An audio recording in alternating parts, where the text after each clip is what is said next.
Nadreen ख़बर है غوثپور में غوثپور शहर में GUI समेत मुख्तलिफ सियासी समाजी धुरन पारां ठठे में बोदारकी ॾाढाई वारे निज़ाम में क़त्ल कयल समाजी कारकुन नाज़िम जोखियो के कत्ल वारे वाक़े खिलाफ GUI अमीर सैयद सोहेल अमन शाह, डॉक्टर सुंदरो सनाउल्लाह ओगाई, मौलाना सादुल्लाह, मोहम्मद इब्राहिम शेख, अब्दुल समद ओगाई ऐं ॿियनि जी अॻुवाणी में शहर की जामिया मस्जिद खां केतिरनि कारकुन एहतिजाजी रैली कढी। एहतिजाजी मुज़ाहिरो कयो वियो ऐं शहर के मेन प्रेस क्लब भरिसां अची धरणो हयो वियो।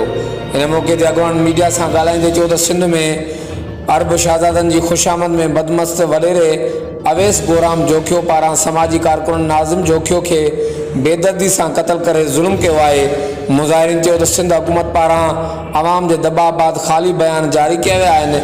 उन्होंने चयो त नाज़िम जोखियो के कत्ल में मुलविस सभिनी जवाबदारनि खे गिरफ़्तारी ताईं ख़ामोश न वेंदासीं। वधीक मुज़ाहिरीन वसवारनि खां मुतालबो कियो आहे त नाज़िम जोखियो के कत्ल में मुलविस जवाबदारनि खे फौरी तौर ते गिरफ़्तार करे शहीद के खून से इंसाफ़ किया वञे। ॿी सूरत में एहतिजाज जो दायरो वधायो वेंदो। हर वक़्तु आगाहण लाइ ॾिसंदा रहो JTN वेब न्यूज़।